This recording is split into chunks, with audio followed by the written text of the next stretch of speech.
Hey everyone, welcome back to the channel. Today, I've got a lineup of unsettling stories that you won't forget anytime soon. 5 true daycare horror stories. These are real experiences from parents, daycare workers, and caregivers who went through terrifying events in places that are supposed to be safe. If you enjoy true horror stories and creepy tales, make sure to hit subscribe, click the bell, and let's dive into the world of eerie daycare incidents.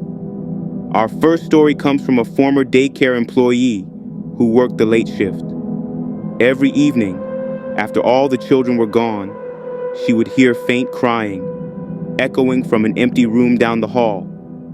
She thought maybe it was coming from outside, but every time she stepped into the hallway, the crying grew louder. Finally, one night, she heard a child's voice saying, "I can't find Mommy." She rushed down the hall, only to find an empty room with the lights flickering. After that night, she quit her job, but the cries of that invisible child still haunt her. Story 2. Our next tale is from a mother whose toddler kept coming home without his favorite blanket. Every day, she'd bring it to daycare, and every evening, it would go missing.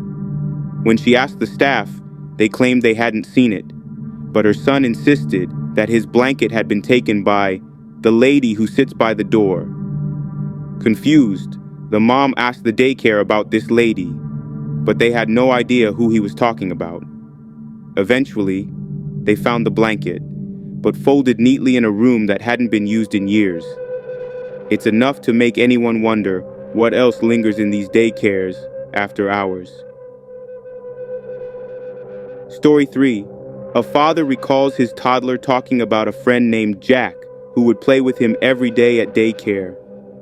The dad thought it was cute until he learned that several other kids at the daycare also had imaginary friends named Jack. One day, when he picked up his son, he overheard a few kids whispering, "Jack doesn't like parents." Feeling creeped out, the dad mentioned it to the staff, who admitted that they had no idea who Jack was. Strangely, once they redecorated the play area, the kids stopped talking about Jack entirely. Did something in the room change? Or did Jack finally move on? Story 4. This next story takes place at a small daycare where staff began noticing a man standing outside, looking through the window at the kids every afternoon. At first, they thought he was just someone passing by, but he kept coming back, watching the children. The police were called, but every time they arrived, he'd vanish. Some parents grew nervous and pulled their children out. Then, one day, a teacher stayed late and saw the man again, only this time inside the building. She fled and reported it, but when authorities arrived, they found no trace of him. The daycare eventually closed, and to this day, no one knows who he was or what he wanted. Story 5.